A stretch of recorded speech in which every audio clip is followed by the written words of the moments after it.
Саламатсыздарбы, урматтуу студенттер? Биздин бүгүнкү өтүүчү тема Байыркы Египет мамлекетинин жана коомунун гүлдөп өнүгүшү.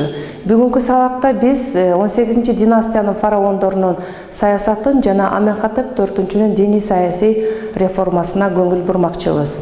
18 династиянын учурунда Египет мамлекети бир топ гүлдөп өнүгүүлөргө жеткен. Себеби дегенде 18 династиянын фараондору көптөгөн басып алуучулук саясаттарды жүргүзүшкөн. Ошол басып алуучулук саясаттардын натыйжасында египтяндар, ошондой эле Египет коому бир топ байлыктарга ээ болгон жана экономикалык жагынан алып караганда бир топ жогорулаган.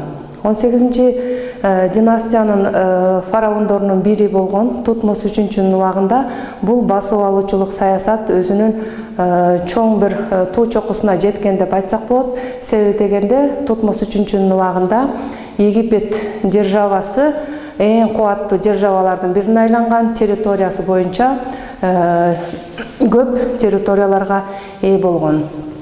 Тутмос III баарыбызга белгилүү болгондой ири, абдан таланттуу, мыкты полководецтердин бири болгон. Тутмос III учурунда жана да жогоруда айтып кеткенде Египет мамлекети экономикалык жактан абдан күч кубаттуулукка жеткен. Ошол Египет мамлекетинин күч кубаттуулукка жетишүүнүн натыйжасында жрецтер менен аристократтардын ортосунда бир топ нааразычылыктар пайда болгон. Себеби басып алуучулук согуштардын натыйжасында баягы басып алган территориялардан көптөгөн кулдар түшкөн. Ошол кулдар берилген жрецтерге.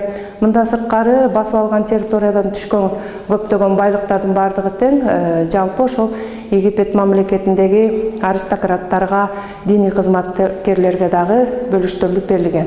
Ошонун натыйжасында булардын ортосунда көптөгөн нааразычылыктар пайда болгон. Себеби жрецтер ошол учурда фараондордун мураска өтүү бийлигине өздөрүнүн таасирлерин тийгизе алган.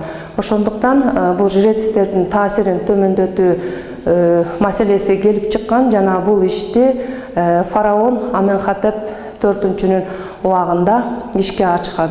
Аменхотеп IV Тутмос III-нун уулу болгон. Башка Аменхотеп II, III караганда Аменхотеп IV тарыхта өзүнүн ошол тарыхта даже биз айтсак болот, дүйнөлүк тарыхта диний саясаты менен тарыхта орду чоң жана ошол диний саясий реформаны биринчи дүйнөлүк тарыхта ошол Аменхотеп IV жүргүзгөн. Аменхотеп IV-нун бул диний саясий реформасынын эле эң негизги максаты ошол жрецтердин таасирин төмөндөтүү болгон. Себеби жрецтер ошол жогоруда белгилеп өткөндөй фараондордун мураска өтүүчү бийлигине таасирин тийгизишкен жана алардын ролу өскөн. Жрецтердин ролунун өсүшүнүн дагы бир себеби сиздер билгендей гиксостор Египетке 130 жылдай болжол менен үстөмдүк кылган. Ошол үстөмдүк кылуусун башкача айтканда гиксосторду ошол Амон-Ра кудайынын баягы жетекчилиги астында же ошол Амон-Ра кудайынын таасири астында алар гиксостордон биз кутулдук деп ошол жрецтердин таасири абдан өскөн. Ошондуктан Аменхотеп IV Амон-Ра кудайынын ордуна Атон кудайын киргизген. Бул Атон кудайынын образы бул жерде көрсөтүлгөндөй күндүн нурунун колу менен элдерге төгүлүп тургандай көрсөтүлгөн. Башкача айтканда күндүн баягы жылуулуктун, жакшылыктын, жарыкчылыктын нуру төгүлүп тургандай мына бул сүрөттө көрсөтүлүп турат. Атон кудайын киргизүү менен Аменхотеп IV ошол учурда бир динди киргизүүгө аракет жасаганда, себеби Египетте 1000ден ашык кудайлар болгон. Мындайча алып караганда ар бир шаардын өзүнчө кудайы болгон. Мындан сырткары Амон-Ра кудайынын таасири жанакындай себептердин натыйжасында жогоруда белгилеп өткөн таасири абдан күчөгөн. Ошондуктан Аменхотеп IV Атон кудайын киргизет дагы өзүнүн атын дагы өзгөрткөн. Өзүнүн аты тарыхта бизге белгилүү болгондой Эхнатон деген ат менен белгилүү. Башкача айтканда ошол атон сыяктуу атондун баласы дегенди түшүндүрөт да, жана өзүнүн үй бүлө мүчөлөрүнүн аттарын дагы ысымдарын өзгөртүшкөн. Борборду дагы Мемфистен Ахетатонго көчүрүп келген.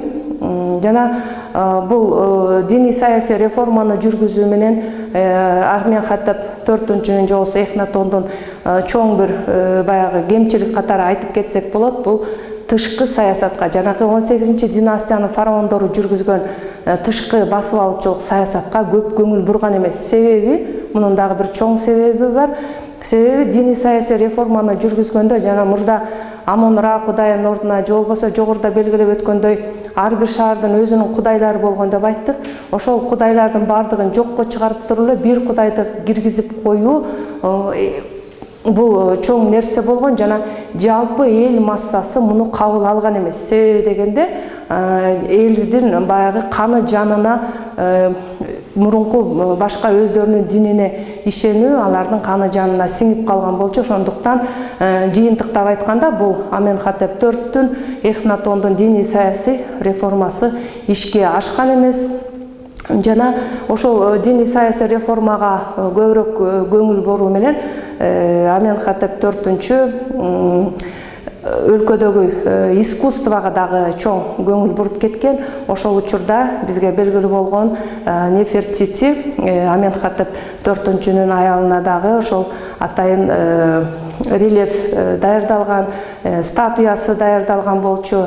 Андан кийин Аменхотеп IV менен ошол Нефертитинин уулу Тутанхамон, бирок Тутанхамон боюнча дагы ар кандай окумуштуулар варианттарын айтып келишет. Бир вариант боюнча бул уулу деп айтылып жүрөт, экинчи бир варианттары боюнча бул бир туугандарынын баласы болгон деп айтылат, дагы бир версия боюнча бул күйөө баласы болгон деп айтылат. Бирок бул Тутанхамондун учурунда кайрадан борбор Мемфиске көчүрүп келген дагы баягы Атон кудайына көңүл бурулбастан калган. Жыйынтыктап айтканда Аменхотеп IV бул диний саясий реформасы ашкан жок. Ал эми Тутанхамон жөнүндөгү суроо болсо кийинки лекцияларда дагы каралмакчы. Көңүл бурганыңыздар үчүн чоң рахмат.